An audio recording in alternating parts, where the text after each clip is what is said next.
We'll hear argument next in Case 22-611, Lindke versus Freed. Mr. Kedem. Mr. Chief Justice, and may it please the Court. The dialogue between public officials and their constituents is fundamental to our democracy. Much of that conversation now takes place online, with social media platforms serving as the new town square, where public officials provide important information about what they're doing on the public's behalf and soliciting comments in return. While public officials retain First Amendment rights, use of a private social media account does not immunize an official's conduct from First Amendment or constitutional scrutiny. Under our test for state action, a public official who creates a channel for communicating with constituents about in-office conduct and then blocks a user from that channel must abide by the Constitution. This test, which focuses on how the public official is using and purporting to use that account, is consistent with this Court's precedent, under which a public official who purports to act in that capacity is a state actor. It also accords with Section 1983 and the original understanding of what it means to act under color of law. The Sixth Circuit's duty and authority test, by contrast, would provide ready means for public officials to evade the Constitution.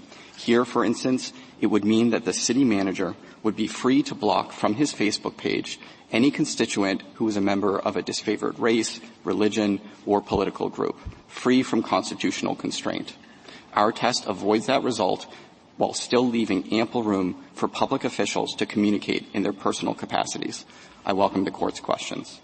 Would you also win under the doing their jobs test? Yes, we absolutely would, in part because, as has been pointed out, part of the job of any high-ranking executive official, and the city manager is essentially just under the mayor in terms of being high up in city government. Part of that job is telling people about what you're doing. And what Mr. Freed was doing with his Facebook account, sometimes multiple times a day, was informing the citizens about what he, as city manager, in his role as city manager, was doing for the town, and then communicating directly with constituents about that, sometimes answering their questions about the scope of his orders. But Ms. Carlin made the point that there are only 3 instances on the website there in the last case that were personal. In this case, just going through the joint appendix, there's quite a bit that is personal. So how would you just factually distinguish that or emphasize the fact that Sure. the personal here does not override the official? So there were certainly a lot more personal posts, although the ratio of job-related posts to personal posts changed dramatically at the start of the pandemic, as you would expect, because a lot of the services and the way that he was doing his job migrated online. I think once you've established a channel for communicating with constituents about your job, I don't think also posting sometimes about your family is going to undo that. Although if what you're complaining about in a specific case is having a comment on a personal post deleted, obviously that would change the equation. Does it matter if you've established this channel ahead of time and before you became a public official? I mean, you sort of suggested that it had to do with the purpose of the account. So I think you would look at what you were doing with the page beforehand, or you could, I suppose, but I think it's fairly clear that Mr. Freed wasn't talking about the job of the city manager before he actually became city manager. He wasn't posting about directives that he himself issued until right, but I guess he had I'm that asking, power. Does it matter whether or not he opens up a new page once he becomes the city manager and begins conversing in the way that we're talking about, or alternatively, he had this page before he became city manager. It had all of his personal information and, pictures of his kids and whatnot, and he just added to the stream of conversation. So I think that's something that you would look at. Obviously, it would be a factor, but there were a lot of things that changed when he became city manager, not just the content of the posts, but presumably he also didn't list as his website on the page this official city address. He didn't use the community comments at porthuron.org as his email address. There were a number of things that changed by virtue of the fact that he was starting to use this in his capacity as the city manager of the town. Would it have mattered to you if he had a disclaimer on it?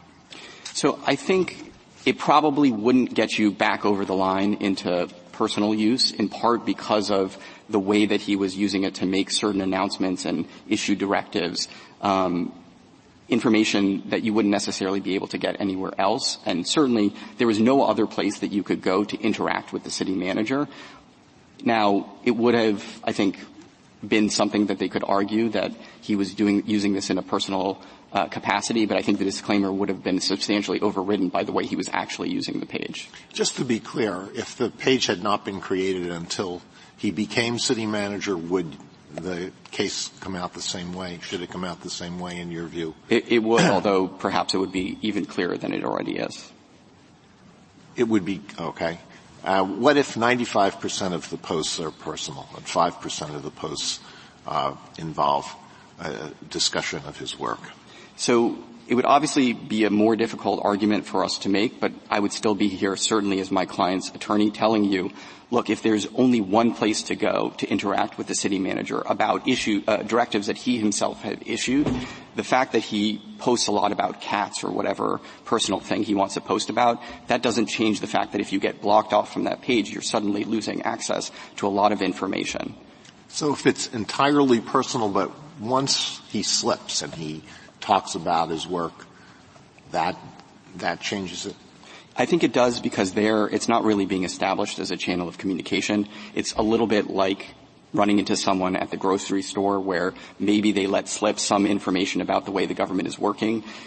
That doesn't mean that they are going to the grocery store in order to interact with constituents. But you could obviously change the hypothetical where they say, I'm going to hold office hours every Friday in the grocery store for an hour to talk with citizens about pending legislation and what I'm intending to do. So I'm not sure about what the line that you're drawing. You said if it's 5% official, 5% work-related, then it's state action. But if it's like 1%, 1/2 of 1%, it's not? Is that what you're saying? So it's not a quantitative test. It's qualitative. But the quality that you're going for is whether you've established it as a channel of communication. And I thought I understood your hypothetical as essentially just one thing you said one time. There's no understanding or expectation that you're using this as an ongoing channel of communicating with constituents. I'm confused. Is it the channel that we're supposed to be focusing on? This gets back to the Chief Justice's first question in the last argument. Or is it the message at issue itself? Because I had thought I heard you say if the message were about a private family matter and you were blocked from that, you wouldn't have any recourse.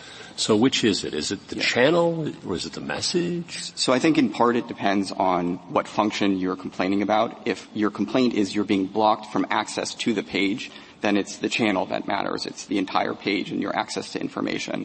If, on the other hand, you're complaining because your comment was deleted from a post, it obviously matters what the post was about. If it was a post about cats, then you don't have any constitutional complaint. What if the individual harasses the public official on all of his personal, cat pictures and children pictures, and he finally gets fed up and he just blocks them? Yeah. So I think from the channel. Sure. So then that's state action. So I think it could be in the exact same way that it could be if, for instance, you were on an official page of the town and you were being harassing.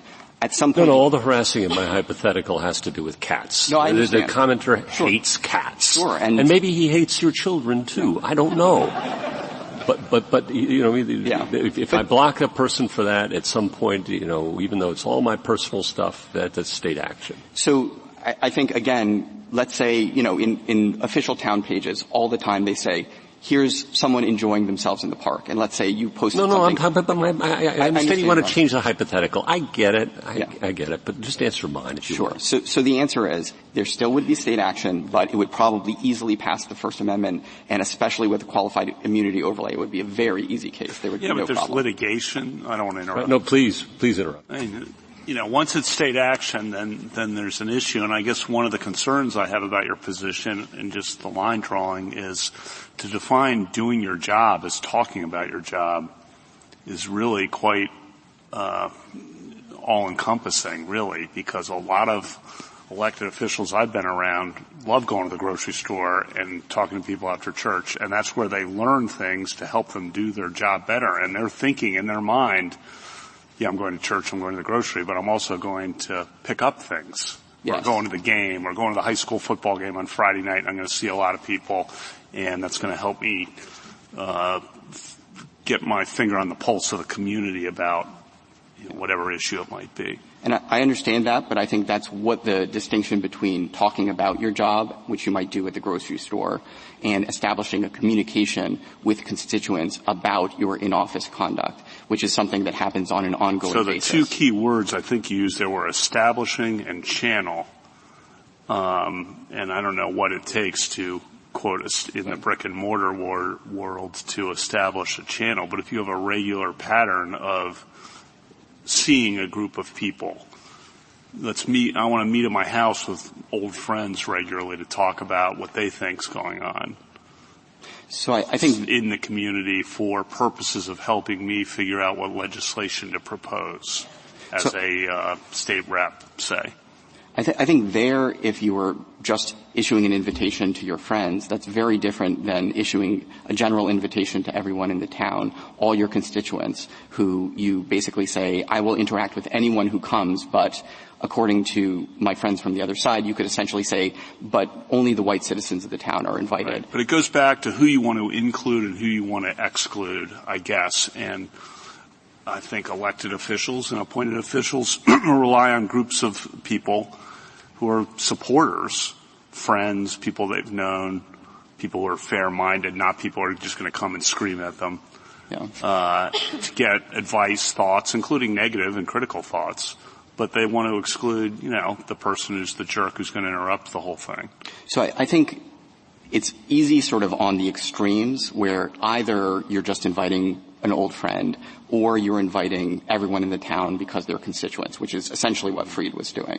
In the middle, I grant you there will be difficult cases where it sort of seems like you are inviting everyone only that you like, or, there may be other ways to divide the hypothetical. But I think in a case like Facebook, where essentially anyone with a profile could look at Mr. Freed's page, I think it's relatively clear the invitation was to everyone in the town. Can I direct your attention to what I perceive to be a difference between your position and the one that Ms. Carlin just articulated? And maybe there is no daylight, but I would be helpful to understand if there is.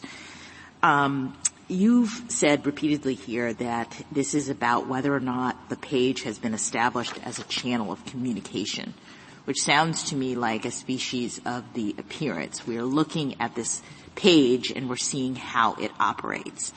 I understood Ms. Carlin to be saying, well, really her test is, are you doing your job? What are the duties and functions of your position? And have you created this page, and does it operate to facilitate your job duties? Are you at all is there a difference between those two? And are you also relying at all on the sort of duties or functions, whether or not the person had to create the page or something like this? So I think if they had to create the page, that obviously is game over. But we agree with the respondents in the prior case that there has to be a broader conception of what duty encompasses to mean everything that is sort of customarily expected of you in your job. For a high-ranking executive official, usually that's going to be talking about your job, at least in certain established ways. But I didn't hear your test to be about duty at all, really. Yeah. So is it? So I think the answer is it is certainly sufficient if you have a concept of doing your job through your page. We think that we have that here. We also have a slightly broader principle that if you hold yourself out as doing your job through your page, that is also sufficient, which I don't know that my friends on the other side, on a respondent in the first case disagrees with, but they aren't relying as much on that principle. And your hold yourself out in this situation is because we can look at the page and we see that it has been established as a channel for communication with the constituents. Yeah, so that's partly the way that you design your page and partly what you do with it. Here we have both his profile and the way that he was posting and what he was posting about. I would have thought that what it looks like is the worst test for you, because what this looks like is there are a lot of baby pictures and dog pictures and obviously personal stuff, and intermixed with that there is, as you say, communication with constituents about important matters, but it's hard to look at this page as a whole, unlike the one in the last case, and not think that surely this could not be the official communication channel. So, or what, Yeah, so I think it's not like any town I've ever seen. Right. Well, I think small town government works in different ways. Obviously, there was some personal stuff as well. But the way that he was talking about the posts, referring to things in the plural, the way that he was posting things that were directives that he himself had issued only minutes earlier, and then answering constituent questions about that. Now, admittedly, he was also talking about personal things, but you can't essentially immunize yourself from constitutional scrutiny if you've established this government channel of communication just by also posting about your dog. Well, what do you say to the Chief Justice's concern at the outset of this conversation about the free speech rights of civil servants? And we're numbering the millions now across this country. And if it is within the scope of your duty, and if you're going to define that very, very broadly, you give the government a lot of power over limiting what many millions of Americans can say. And surely that must be some concern to you. It is a concern that has to be balanced against the right of people in the town. I think there's some irony that the petitioners in the first case in the United States say the way to solve the First Amendment problem is for the government just to tell people how to use their pages. Well, and there's some irony on the other side to say the way to solve the First Amendment problem is to turn it all into government speech, so the government controls what millions of civil servants in towns large, small, and the federal government alike, what they can and cannot say in the public forum. So, admittedly, there's going to be some issue of government control, but I don't think that's escapable. For instance, if the mayor of Port Huron had wanted to, she obviously could have told Mr. Freed either stop posting your directives to your personal page, or when you post them, also post this additional information. Or when you answer a question about this directive, answer it in this way. So that sort of control is already going to be there regardless of whether he's considered a state actor. It would be on a clearly public page. As the question, yes. Clearly. The question is whether it might also have to be on a page maintained, somebody thought personally that they came up with before they became a government official that's mostly populated by dog pictures, and whether the government can also mandate what the person can say there. And if that's the case, what's left of that person's free speech rights? So I mean, we used to care about public employee private speech rights, Garcetti, Pickering, Yeah. And I think that, as your question alludes to, there is a doctrine under the First Amendment that reconciles the First Amendment rights of a public official against the government's interest in the speech. One of the key points that we're making is the exact same factors that you look to decide whether the government has an interest in the speech and therefore has some control over it, even when it's ostensibly private speech. Those are things like, are you purporting to do your job on the page? Are you holding yourself out as a public official? And if so, can the government tell you, if you're going to use your title on your page, as many people do, just make clear you are saying this in your private capacity. And if the government can say that to you, consistent with the First Amendment, then you sort of understand that there's not going to be a different First Amendment equation just because we're calling it state action as well. Well, I mean, on these pages, people have both a job in the government and they have all sorts of other things, whether it's cats or children or whatever it is. And the problem, it seems to me, is we kind of have to disaggregate that, right? And say, well, you know, you have to have a governmental page and you have to have a private page, and you can't mention the government on your private page or else it's going to become a government page.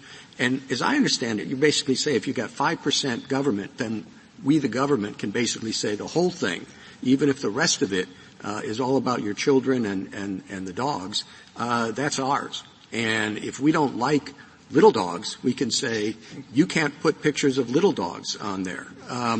And it seems to me that effort to kind of disentangle the two things doesn't really reflect the reality of how social media works. So, Your Honor, I have to push back in two respects. First, about the dogs, or a little bit about the dogs. So, one principle is it's not the 5% versus 95% that you've gotten over some threshold. It's the way you're using your page as an ongoing place where people in the town go to get information about what you as a city manager are doing, how you're doing your job, the directives that you issue. If you set it up that way, that's the quality that you're looking for. It's not quantity. I do mean to interrupt, but what if you're doing, you know that from your, the official weather, whatever, a very bad storm is coming. You also know that not everybody checks the city site, 12 times a day. But a lot of people look at your private site. And if you put on there's a very bad storm coming, or I looked at the city weather, whatever, you need to know there's a bad storm coming. Does that compromise the private nature of your page? No. Again, you haven't set up an ongoing channel for communication where people know that's the place to go in the future for important information. Well, why do you know that this is an ongoing channel of communication? What do you look to decide that? And be specific about this site. Sure. What on this site indicates that this was what you consider an ongoing channel of communication, as opposed to just a place where you talk about your dogs, you talk about your children, and you talk about your work? Sure. So I think as soon as the pandemic started, there were multiple posts a day about what he and other people in the government were doing. Usually he was going to post a daily COVID update from the basically health equivalent of the CDC. He was posting directives, so I could direct you, for instance, to the directive on page 22 of the Joint Appendix. There's another directive on page 20 of the Joint Appendix. And then the specific post that was the subject of the dispute with my client, that was flanked by a post about a community operations outreach center on one side and a place to donate for people who were struggling on the other side. So there were just multiple posts a day about this. And he was also interacting with constituents. So one of the key features I think that you would lose out on is if you go back to page 22 of the Joint Appendix, he issues this order about cutting off water. And he says, basically, effective immediately, we're not going to cut off water for 30 days because of the pandemic. And then there's a question from a constituent below who says, well, what about people whose water is already cut off? Are those going to be turned back on? And he answers yes. So there's essentially a real-time gloss on his own directive. And it's possible that the directive appeared somewhere else. There's nothing in the record about that, but it presumably came a little bit later. And if you wanted to know what is the city manager, who's essentially the chief executive officer for the town, what is he doing, that's the place to go. There was essentially no other game in town for figuring it out if you were a citizen of Port Huron. Well, that makes it pretty difficult for a public official or city manager to have any kind of private site, because he could have a private Facebook page populated with pictures of his dog, pictures of his kids, and one of his friends asks something about the water shut off, and he says, yeah, the water's going to be shut off, et cetera, or a storm's coming, whatever. Has he then transformed what he thought was his private Facebook page into something that is state action, and so he arguably has to give everybody in the town access to when he might not want to give them, access to pictures of his kids? Or does he have to tell his friend, sorry, I can't answer that question here, head over to my public Facebook page and I'll answer it there? So that sounds a lot to me like the sort of Facebook equivalent of just running into someone in the grocery store. I don't think that creates any sort of channel that way. Although the best practice is obviously to refer someone, for more information, go to the official page. Creates nightmares of litigation though, right?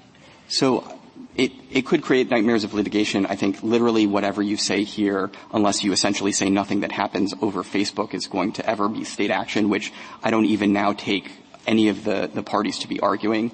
Unless you say that, you're always going to have some amount of litigation. The good news is our test has been the majority test in the circuits, and I think the reason that you don't see a flood of litigation, there are basically only 5 Court of Appeals decisions, including the 2 cases before you, is number 1, you've got the qualified immunity overlay. Number 2, most of these First Amendment claims are not going to have much to them. They can be dismissed on reasonable time, place, and manner restrictions. Why isn't all of Facebook the equivalent of running into someone at the grocery store, unless on that personal page you're announcing some governmental rule or some official notice of some kind, and we can debate what official notice is?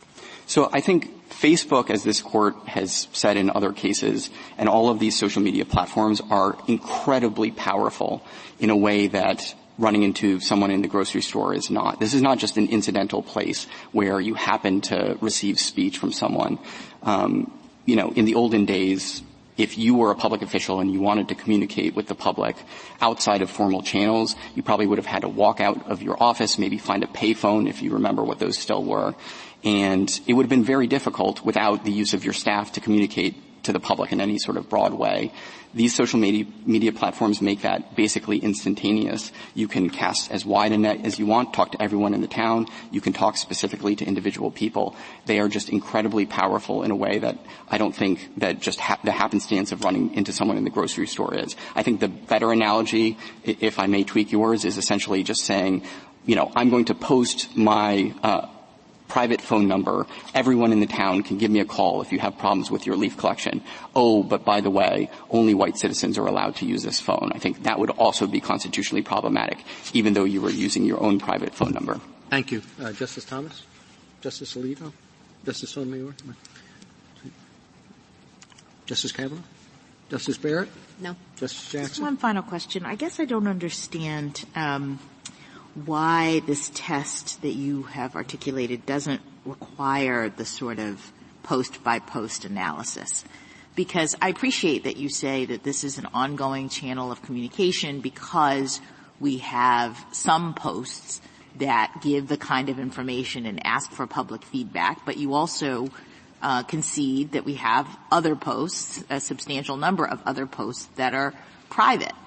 So first, I guess, what is your answer to could the public official who uses this to communicate with the public sometimes, could they block a person who made comments about the dogs or not? So certainly they could. Is that state action? Right. Excuse me. Is it state action to block a comment about the dogs? So I think the answer is, if you're talking just about removing a comment from a specific post, it is only state action if the post itself has something to do with the job. And I think this goes back to the Chief Justice's questions about whether all of a sudden it means that you basically have to let the government control all the posting that you do about your cats or dogs. Right. The answer is no, because the posting about the cats or dogs is not state action. But if you're talking about blocking someone's access to the entire page for all time on a going forward basis, then obviously it matters not just the specific post that led you to take that action, but all of the other information that they're losing out on. So you're saying there is a situation, was that the case in your situation where the block resulted in no access to this page at all? Yes. So two things happened. He had comments removed, but also he was blocked so that he could not access the page when he was signed in. And there were 4 other people who also either had comments deleted or were blocked, all of whom because they essentially criticized the way that Mr. Freed was performing his job as city manager. Thank you. Thank you, counsel.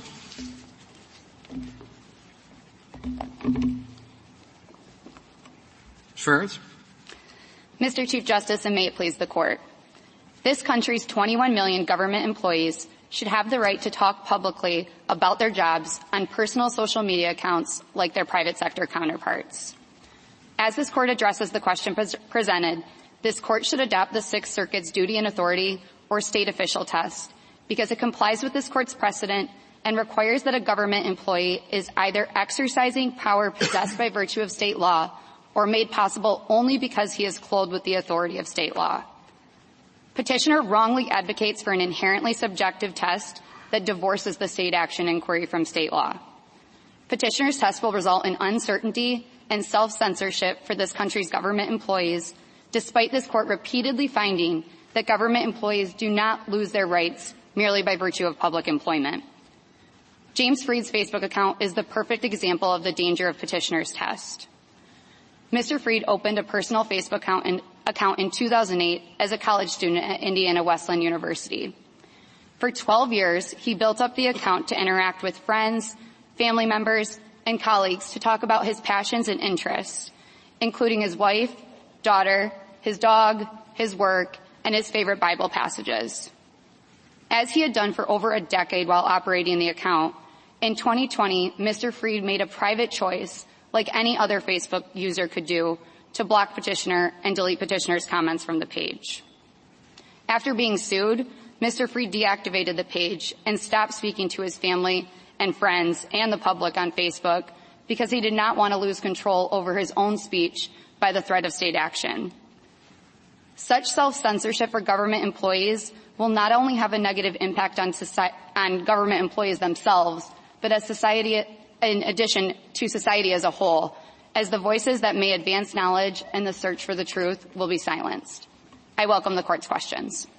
There's quite a bit on the site about personal activities, including the battles with raccoons and other things. But Petitioner says that the balance changes somewhat during COVID, during the COVID crisis.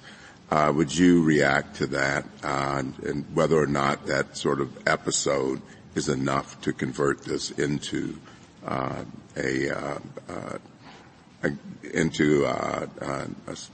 official activity on this site as opposed to a personal site?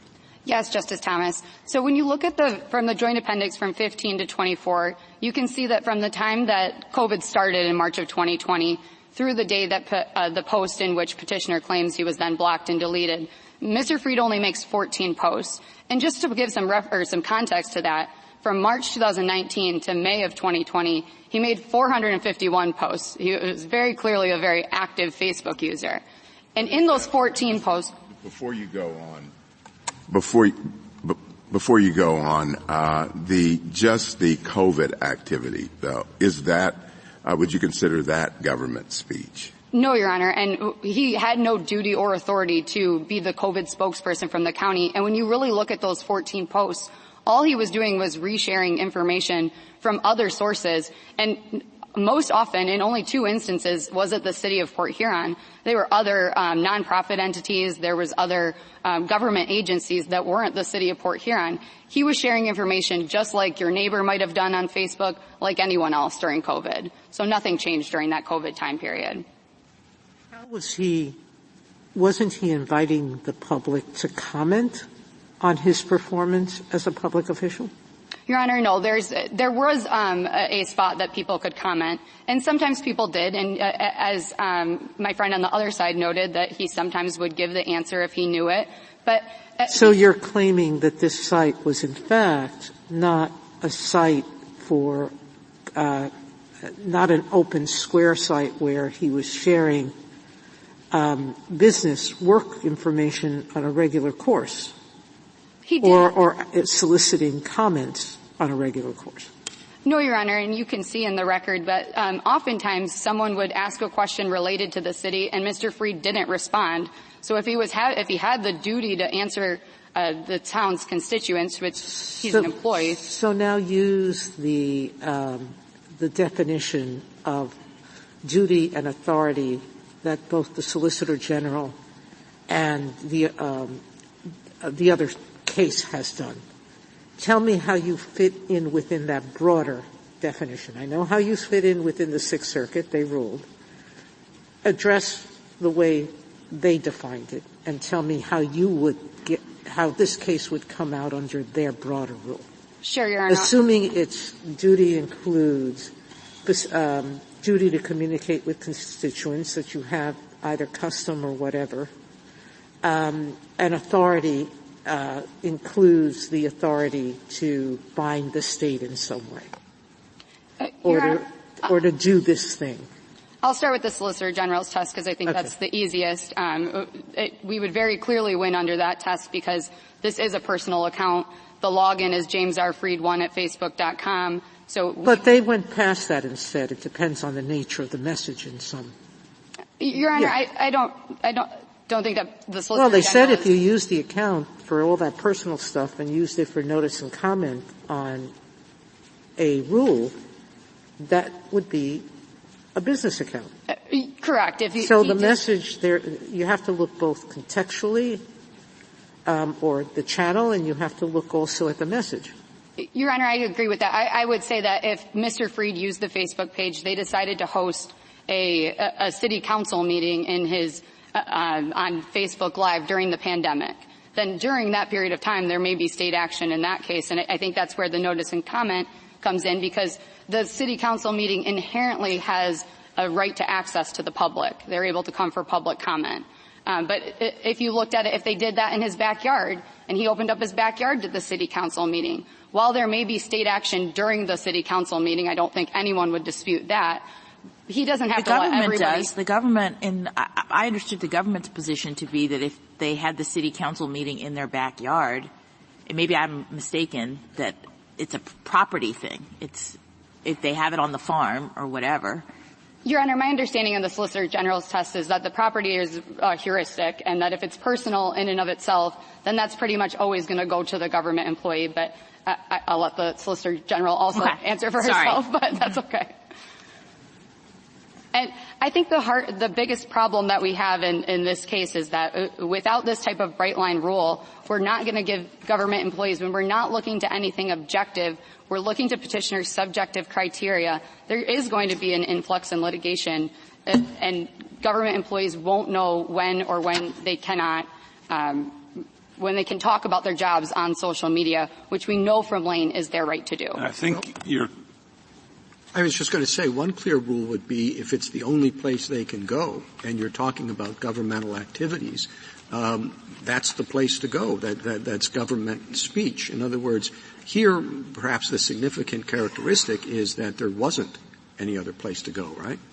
Your Honor, there were other places to go. Mr. Freed very clearly testified, and this is at the Joint Appendix at 638, that anything that was ever released was always released by official channels. So, for example, when he issued the water directive, that would have been sent to the water department, and of course when he did that, there's state action there. But what if many people in this town thought that the site that they wanted to go to was his site? They didn't want to go to the water site and the road site and the COVID site and the healthcare site and this site and that. I mean, he was the one-stop shopping, and they could see pictures of his dog too, and that was nice. So this is where they went for their information about what was happening in town. Well, rest in peace to his dog. But, Your Honor, in this case, it doesn't matter that someone wanted to go see his site. The city manager position is not a public-facing position. It's not something like a press secretary where they are required to speak to the public. His duties under the state law or the city ordinances are to manage the government employees. And you don't think that managing the government, managing everything that goes on in the town, that it helps to have a channel of communication to your constituents, to the people who live in the town? Your Honor, I think that's obvious in any type of position like that. Any governmental position would want to have some type of communication with the public. But that doesn't mean that every single time a government employee talks about their job and they happen to be in public, that it transforms into state action. I think the problem is they define the custom, I think, of positions like this as including communicating with the public about your job, and therefore everything that you communicate about your job becomes state action. So that's a problem for them as I see it, because that seems very broad to me. But then how would you define it short of that and be very specific? For example, announcing rules, the word directive here, announcing directives, announcing notices about COVID. Where do you draw the line short of the line that I think the other side has? Justice Kavanaugh, I think that your hypotheticals in the last case made the most sense, and that if you have a duty to announce a rule and the only time that you ever do it is on the Facebook page, then there's going to be state action there. If he had an explicit duty to do something and that's the only time he's carrying it out, yes. But if he's merely reposting or resharing the official action that he had already taken, there's no state action in that case. And on the resharing thing, I guess this is a helpful question for you, but just to think it through, I guess the point there is any citizen could be resharing it. It's not unique to the city manager, I suppose. But I think the response to that, just to continue it, as Justice Kagan would say, a lot of people are going to rely. Her questions suggested a lot of people are going to rely on the city manager to be the place you go for that information. Your Honor, a couple of things in response to this, but just the clout of someone's job doesn't transform something into state action. So many more people may attend Mr. Freed's birthday party because he is the city manager, but just that clout of his job alone and the fact that people may be going to his Facebook page because he is the city manager isn't enough to get us into state action. And one thing you said I think I disagree with pretty strongly, which is that it's not part of your duties to communicate as a city manager with the public. I would think it as a customary matter. That would always be. Maybe you didn't say that, so I'll give you an opportunity to amend that if you want. No, Your Honor, I think in all government positions, I think it's an inherent talking to generally and speaking, but the city manager's role, I think, is unique in that he has no authority to take he can't make policy, he can't change policy, he can only recommend what he thinks is best to the city council, and then they have to take an official action as the city body. But I hear you. Oh, sorry. Please finish. He has no authority in and of himself to take any action like that. So Justice Sotomayor was asking in the last argument about the Sixth Circuit's test and whether it relied solely on written law and excluded custom. But you've been talking back and forth with Justice Kavanaugh about custom and customary duties. So do you agree that custom can be part of the source of of authority or duty? No, not exactly, Your Honor, but I do think that there could be, I think the Sixth Circuit used the phrase apparent duty. So I guess what I would say is if the city council directed Mr. Freed to discuss city business on a social media account. But 1983, I mean, clearly custom can be enough. Correct. Custom or policy. So do you really want to fight that hard? I don't disagree that 1983 statute, ordinance, regulation, custom, or usage. So that we don't have to look just to state law. But I think the only case this court has ever really addressed with custom was addicts, and it had to be something that was so forceful that it essentially was the law. So when we look at that case, they weren't letting any blacks into at the counter to eat, and there was a police officer in there enforcing that custom. So we don't have anything like that in this case where it's something so defined that it becomes essentially a duty.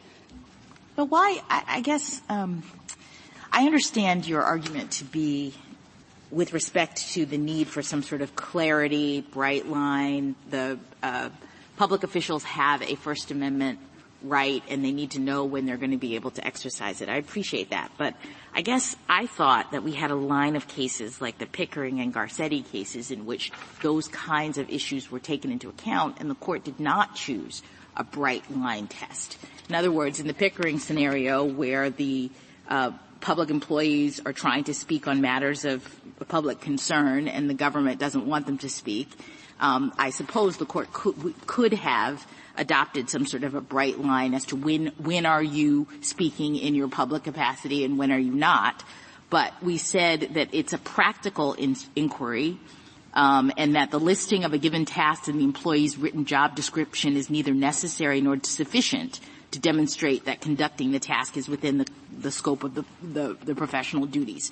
So it seems to me like you are arguing for a bright line listing of the duty or some kind of clear way to know in a circumstance in which in other similar situations we've said that's not required.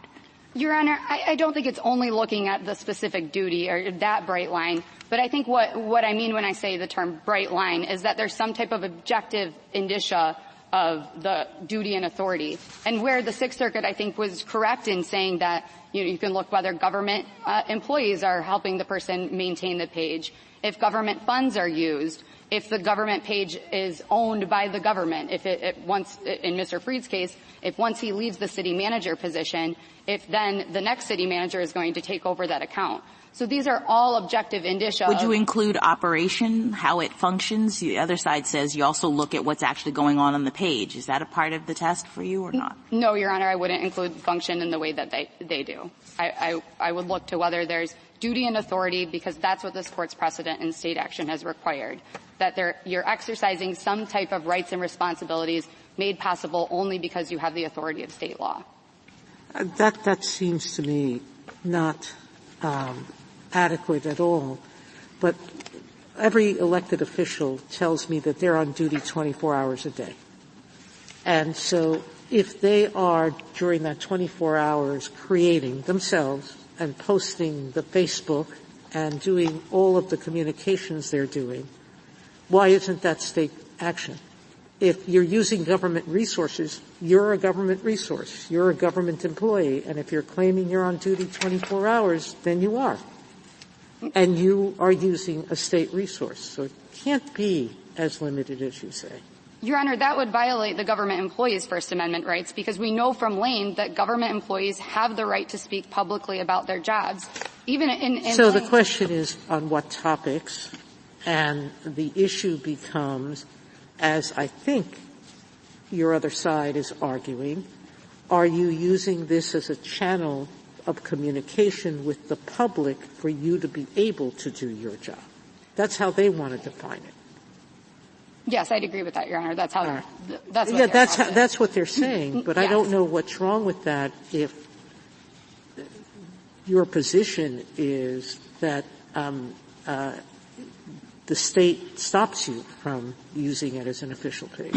Well, then every time a government employee speaks about their job, they have the threat of litigation like this, and they have the threat of these Facebook challenges to me are not quite made up, but I don't fully understand them, because no one forces a public employee to have a comment box. And so I don't know why your person closed down his Facebook account when he could have just blocked public comments. Your Honor, actually, at the time, Facebook did not have that option. It didn't come into effect till March of 2021. I see. Okay. At the time, he did have to require comments on his page if he wanted to continue speaking to his family and friends on the page. That is different now, and social media will evolve, so there will be different things that happen, but that wasn't an option at the time. If you were advising a different town manager in a different town, someone who's newly elected, this person loves Facebook, wants to communicate with family and friends on Facebook, also wants to communicate with constituents. Would you advise that person to mix the two together on the same Facebook page, or would you advise that person to separate them and have a purely job-related official page and a purely personal page? I think until this case is decided, I might have different opinions on what I would advise someone. But I do believe that under the state action inquiry here, a public employee should be able to speak about their job as long as they're not taking official exercising their actual job duties on the page or hosting a city council meeting or things like that. Just speaking and reposting about your job, it should be perfectly fine to do on either page, on one page. Unless the Court has any further questions. We'll find out. Justice Thomas? Justice Alito? Justice Gorsuch? Justice Kavanaugh? Justice Jackson? Thank you, counsel. Thank you, Your Honor. Ms. Hansford? Mr. Chief Justice, and may it please the Court. As the government explained in the first argument, the correct overarching test here is duty or authority, and we think how that test plays out in a case like this one that's about denial of access to property should look closely to the nature of the property. And so we're trying to get at whether this is an exercise of state power. And Justice Barrett, we're happy to view this as evidence of that, but we think that the heuristic or the way the Court should look at this set of cases is that state action generally exists in a denial of access to property case where either the government controls the property, such as an official Facebook page, or a defendant is exercising a duty that itself requires providing access, such as conducting a city council meeting on Facebook Live, or Justice Jackson in his backyard. That's something that requires providing access, so that would be something that's an exercise of state power. By contrast, the appearance and content test that my friend on the other side advances imperils the freedom of a government official to speak as a public citizen on matters of public concern. And I think the facts here are a perfect example.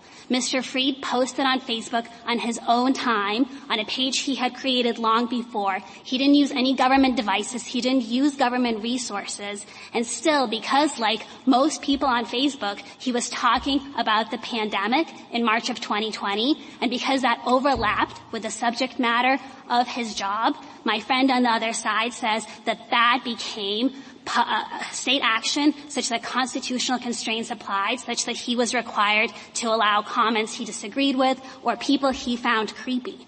And I think that has really serious repercussions. I think both, just in the Facebook context specifically, I think as the Chief Justice pointed out, that does mean employer control. That means that the city of Port Huron could say here, Mr. Freed, no Bible verses on your page. He had Bible verses on his page. Because this is state action, that means it's our speech, and we don't want biblical verses on our pages. That would be something the government could do if this is state action and so falls into the Garcetti bucket instead of the Pickering bucket.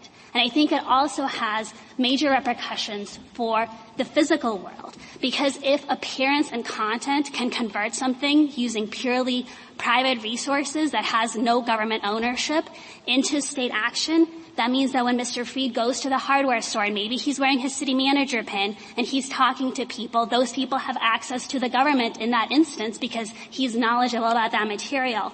And that suggests that suddenly he might be subject to constitutional constraints, or if he's having people over for a dinner party, either friends or a kitchen cabinet of informal advisors whose views he shares. If he talks too much about his job, if he identifies himself as a city manager or they know that position, that means that he loses the ability to have those conversations in his private capacity. And that's why we think it's so important to look at what the actual duties of the job were that he was exercising, and just this idea that any time you're having a conversation with the public, that becomes state action, I think is a really dangerous idea.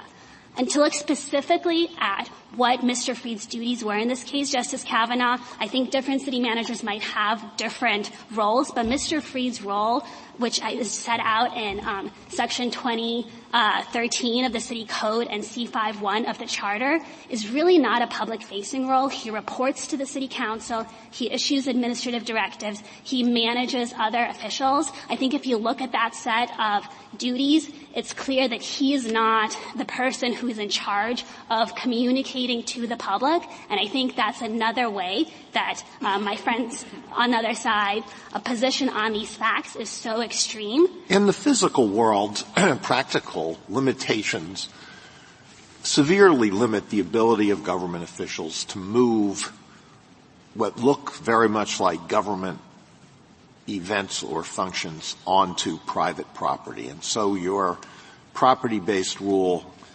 may make more sense in that world, but it doesn't cost anything to open a Facebook page.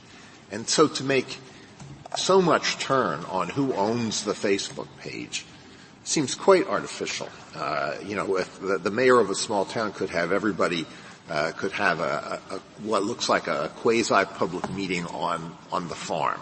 But somebody an elected public official in a jurisdiction with millions of people can't do that. So Justice Alito, I agree that if there is a duty to do a certain thing, then the fact that it's happening on private property, whether it's the farm or the Facebook Live or the private Zoom, isn't going to change that. The government official can't take things away. If they're carrying out a duty, that is going to still be state action. But I think we have to be really careful before assuming that something that's happening on private property is state action just because it's talking about the subject matter, absent some duty to have that conversation. Well, if duty is positive law, then that's a pretty clear, sharp limitation. But if you agree that a duty can arise from custom, do you agree with that?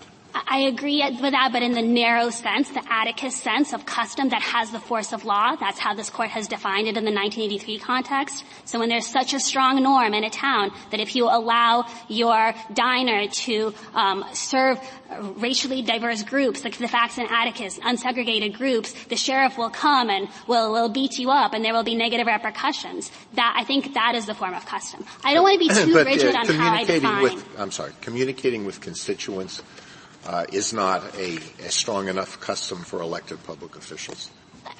So, just Mr. Freed is not an elected official, he's an appointed official, but setting that aside, there are there are roles in which communicating with the public is part of the job, but that is also something that any public official can do as a private citizen, and we have to tell which. And if it's happening on private property, we should be really careful in assuming that that is the exercise of a public duty, because that takes away the public official's ability to ever communicate with the public or on matters of public concern, say things like stay home, stay safe, and that becomes official action, even though you could equally say that as a private citizen. So I didn't want to interrupt. Sorry. No, please go ahead. You were about to say, I don't want to be rigid on how I define, and then you didn't finish that. I just want to make sure I caught that. I think it was custom, but I think on how I define custom. So I think the duty has some flexibility to it. Here you would look at those provisions that I cited earlier in the city code and the city charter. It also provides but the broader. Keep going. That Mr. Freed's duties include things that the city council instructs him to do. Maybe that's in a memo. Maybe that's in an employee manual. I think you can look at it more or less broadly. But if it's unclear and he's doing it on private property, it's not clear whether it's a duty. You should be really careful before. Broader. I don't know that you want us to decide the case based on the specific identified duties in the memo and what have you here, as opposed to.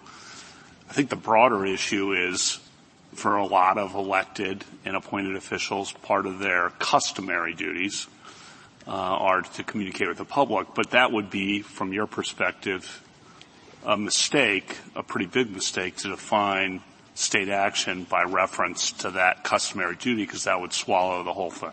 That's right, Justice Kavanaugh. And I think this Court has already said that in cases like Lane and Garcetti, where it warned against overbroad descriptions. So even if the employee manual or city charter here said your duty is to communicate with the public, it can't be that every time Mr. Freed does it, whether it's at church or at his own house, that is state action that the government can control, that subjects him to viewpoint limitations, which are things that are perfectly appropriate for private individuals to engage in. And we think the kind of odious examples of racial discrimination and the like should be taken care of by the employer being able to regulate private speech under the Pickering balancing test. And so you can ban your professors from saying racially discriminatory things even on their private capacity because it harms their role. But I think the Court should be very careful before kind of writing the private social media policies across the board as a constitutional matter, especially with a spillover to. So, Ms. Hansford, do we have enough in this record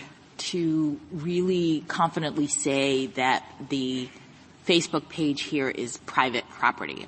So much turns on your argument that there is a distinction between private and public, and we can see that clearly in an actual brick-and-mortar scenario. But I didn't understand that either of the courts in this last case and this case really homed in on this issue. And so do we know that a social media account is private in this way? Justice Jackson, I think the record here is very clear on that, and I think that both of the lower courts looked at it to some extent. Probably pages 24 through 26 of the petition appendix has a lot of the key facts.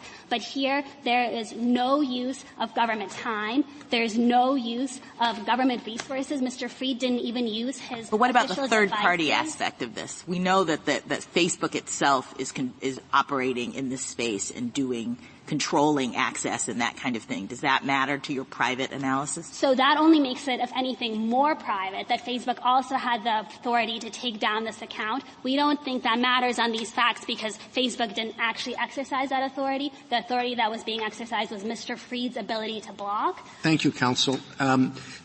This may be following up a little bit on Justice Jackson's point, but and I don't mean this in any pejorative way to the analysis at all, but I was very surprised in reading the brief to see all the emphasis on private property. I mean, usually we're told in these, social media, whatever cases, that it's not a question of a physical asset. And in what sense is this really private property? It's just the gathering of the protons or whatever they are, and they pop up on his page and they could pop up on somebody else's page.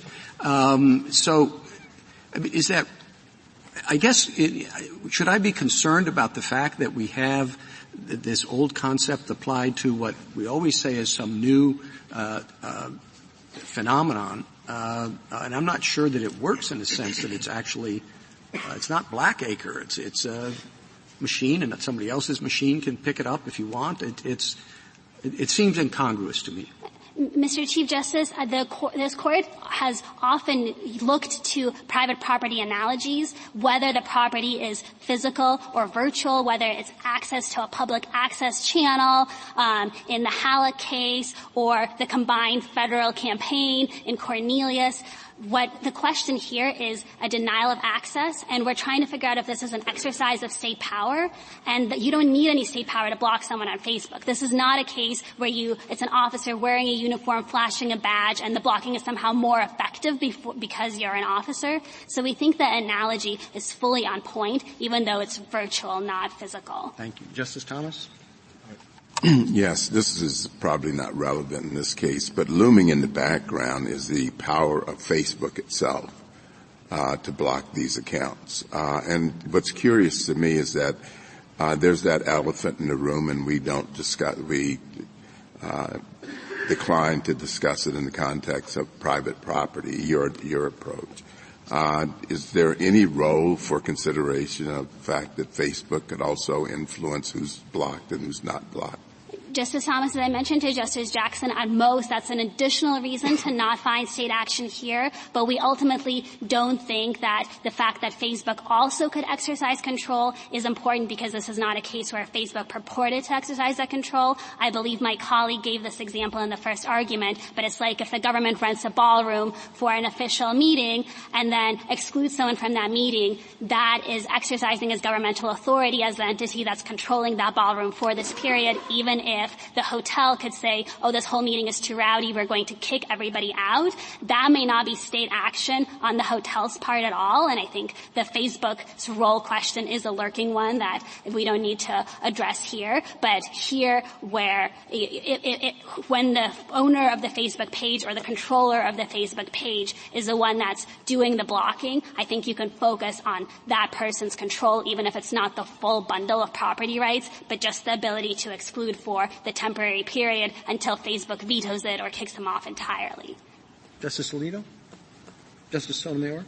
It just seems to me that you want a set of strong rules that make nothing state action, really, because you keep saying you can only have authority if the state is providing resources, personnel, time for personnel, whatever. And you're saying it's only a duty if it's written, basically. And you're saying you're giving in a little bit to a strong social norm, but I don't even know what a strong social norm is, because a lot of situations, especially in the workplace, it can't be described that way. Let's give you an example. Christmas time, teachers are authorized to give little gifts to kids. One teacher decides, not authorized officially, it's just a norm, okay? And one teacher decides she's not going to give it to one class of kids, but to give it to another. Is that a strong social norm? And what built that strong social norm? So where do we take that from the situation that now official government sites exist for everything? And to share this information that public officials are now including in their personal accounts. So why shouldn't a government official who jumps the gun on a state announcement uses their website to be the first to announce everything, followed an hour later or a day later, but followed later by officials' announcements? Why should that person not be viewed as using their state authority to facilitate their activities? They're getting information before everyone else. They're publishing it before everyone else. So, Justice Sotomayor, on that last question about somebody who preempts the official announcement, those are not the facts here, and I think my friend misstated that, but Petition Appendix page 25A shows that there's nothing in this record. But your test is not taking care of that. Neither is the Sixth Circuit's test taking care of either of these two situations. But I think even in the case where you're preempting the announcement that ends up being announced somewhere else, that's also something the government official could do by telling just his friends. Government officials are allowed to talk about things that are the subject matter of their job, and if the employer doesn't want them to do that, that can be something that the employer can regulate. But if they're doing something additional that they're not required to do, and if they're doing it on private time and on private property, we don't want to assume that they're exercising state power. Well, that takes away from the Griffith case, because a private citizen can choose to make an arrest. So can a deputy choose to make an arrest. What changed it in Griffin was the fact that he was wearing the deputy badge and purporting to act as a government official.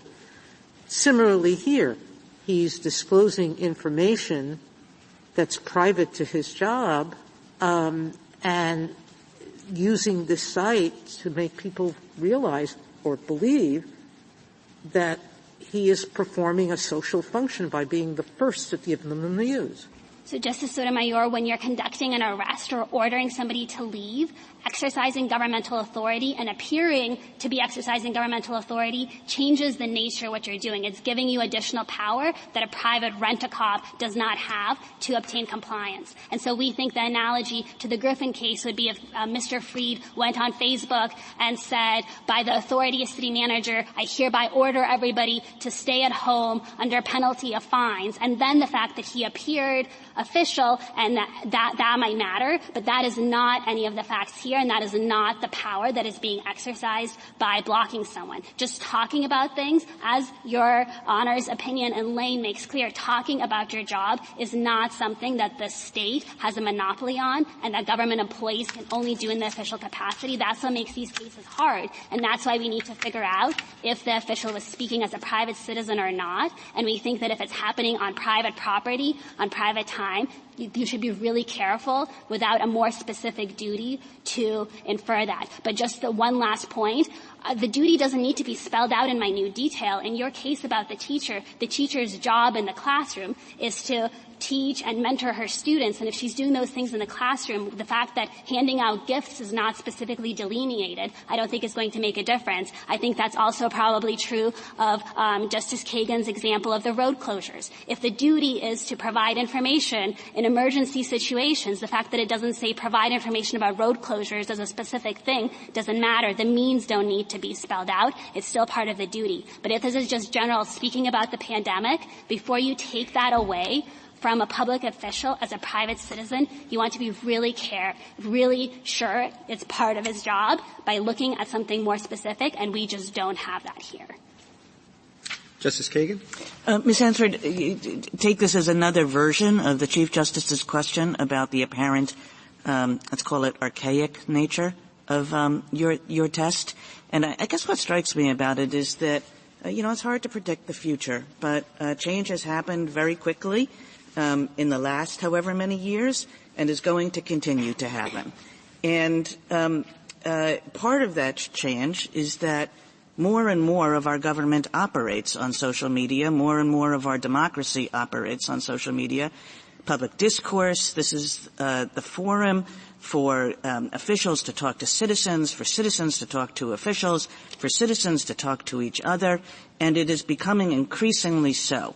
And I worry that the rules that you're suggesting, and even the analogies that you're proposing, as though we can satisfy as we can solve this case by thinking about grocery stores, is really not taking into account the big picture of how much is going to be happening in this forum and how much citizens will be foreclosed from participating in our democracy if the kind of rule you're advocating goes into effect. So I guess I would like you to comment on that. It's a big picture challenge about the nature of the world we live in and we're going to live in, and the need for rules that are going to meet a world that we don't really have any idea what it will look like. Justice Kagan, I agree that social media is important and is increasing in importance, but I think our test is malleable enough to capture that, because I think that precisely because social media is so important, it is now a duty of many officials as one of their jobs to run an official social media account or to have a social media presence or to engage in conversations on social media. And as the duties change, then I think that will become state action. But our submission is that in a case where running the Facebook account is extra, or in this case when somebody is running a personal Facebook account and happens to talk about topics that matter to his employer as well as to his community and to him personally, that's not enough. And I think one way to see that this is in the extra bucket as opposed to a duty bucket is that Mr. Freed was able to just take down his Facebook page when he was upset at being subject to these private capacity suits. He was able just to take it down. That's just less speech. And if this were a part of his duty, if the mayor said, no, we really need you to have a Facebook presence, Facebook is critical for the city to communicate with the government, he wouldn't have been allowed to do that, but then he would have been running the Facebook page in his official capacity. It would have been a duty because it would have been something he was instructed to do by the mayor. Thank you. Justice Gorsuch? Justice Kavanaugh? Justice Barrett? Justice Jackson? Just to ask you one last thing, which is I'm trying to understand how we evaluate a government employee controlling access to private property. You keep focusing on the private property nature of this, but what if we have, a big concert? Taylor Swift has a big concert in a private, area, a park or something, and the police recognize there are going to be large crowds, et cetera, and so they come and they help with the screening of the bags, and they, kick out people who are rowdy, and they're controlling access to this area of the private area of this. Because it's private, we would say that's not state action, or? I don't think so, Justice Jackson. I think those officers would be carrying out their official duties and they would be exercising their power. And of course, it's a police officer case where the authority of the state makes the expulsion more effective. That's why a police officer is hired instead of a private Taylor security Swift guard. could have hired it's not just the fact that, they're not doing anything more than a private security guard could have done, right? So it's not just we look at, well, what are they doing versus what a private person could do. So what makes it that they are state action and not? I think that state officials can exclude people from private property, and that is the case that if state officials are carrying out their duty to do it, if they were hired to do it, that would be state action. That would be state action if they were hired as police officers to exercise that power and to make that expulsion more effective. But there's no analogy to that on Facebook because anyone can block equally, and saying I block a city manager doesn't make it any more of a block than just hitting block. If we had a world where Facebook didn't have a blocking function, then maybe saying, oh, if you come back to my account and post again, the city will fine you. I'm saying this as city manager. That would be an instance of apparent authority, but we just don't think that plays into the set of cases, which is why we think you can set it aside and just focus on governmental control. Thank you. Thank you, counsel. Rebuttal, Mr. Kedem? Thank you, Your Honor. I'd like to start by addressing the test proposed by the United States. I think it has a number of problems, but I'd like to focus on two of them. First of all, the test is all about denial of access to property, but many disputes on social media have nothing to do with access. They have to do with discrimination or other forms of constitutional harm. We gave the example of a teaching assistant at a public university who on Twitter made a number of anti-Semitic comments about students in her class. Has nothing to do with access. But it doesn't make sense to have one state action test for access cases online and another state action test for all the other cases, even assuming that we can figure out what denial of access means in the context of all of these different platforms and their various functions.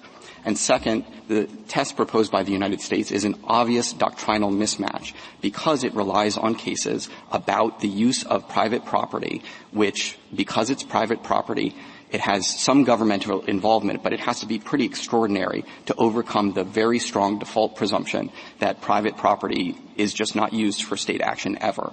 And for that reason, the government says essentially only if you are performing an exclusive public function does it ever count as state action. But as this Court is very well aware, very few things qualify as exclusive public functions. Even something like providing a public education is not an exclusive public function. And for that reason, under the government's test, public officials could transfer a lot of what they do to private property and thereby escape constitutional scrutiny. I'd like to end by talking about the different values on both sides of the equation, because this Court has always been mindful in the state action context about the constitutional values that are at stake. On our side, we're talking about creation of a channel of communication between a public official and their constituents about how they're doing their job. So we're not talking about these one-off posts or fortuitous encounters that are essentially the online equivalent of running into someone at the grocery store. Instead, we're talking about denial of access to the channel altogether. And I think that there are 4 general values. First of all, we've talked a lot about losing out on access to information. Some information is only going to be available on the private Facebook page of public officials. Sometimes it will only be available at a certain time or in a certain form. Sometimes it will be available somewhere else, but it'll be scattered to the 4 corners of the Internet. But second, you lose access to the public official, him or herself. There were a number of instances where Mr. Freed would explain a directive that he himself had issued to say it applies not just to people who are about to have their water cut off, but to people who've already had their water cut off. That's something you would only know if you were able to interact with him and ask him a question online. The third value, as Justice Kagan, you were pointing out, this is also a place where members of the town came to talk to one another. And that is part of the give and take of local self-government. And finally, I think there's a dignitary interest to the extent that we're not just talking about someone doing this, blocking information. You had the information, but now you don't have it. It also matters that it is the government who is doing it to you. Now, we have an example in our brief about a public school teacher who holds an end of year party at her own house. So there's no duty, there's no authority being used. She's not using any state funds, but she only invites the white students from her class. We think that would be an obvious constitutional problem. But it's not a problem because of any sort of coercion. It's not a problem because of use of state resources. And it's not really about denial of access to pizza and ice cream.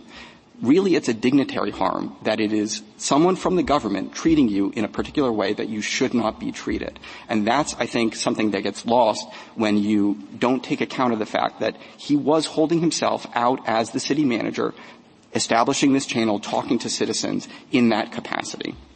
There are also First Amendment values on the other side of the equation, and we admit that. Although, again, we think they're somewhat limited when we're just talking about the channel that you've established and whether you can block access to that channel as opposed to control over all of your other posts about dogs or other things like that.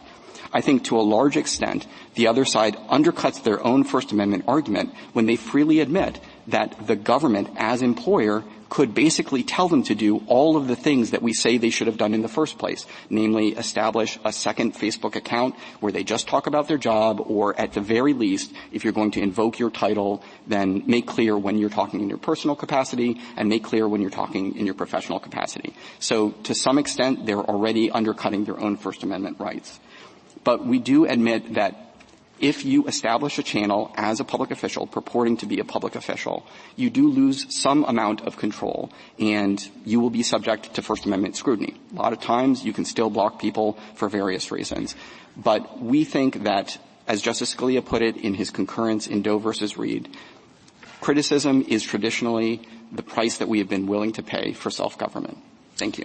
Thank you, counsel. The case is submitted.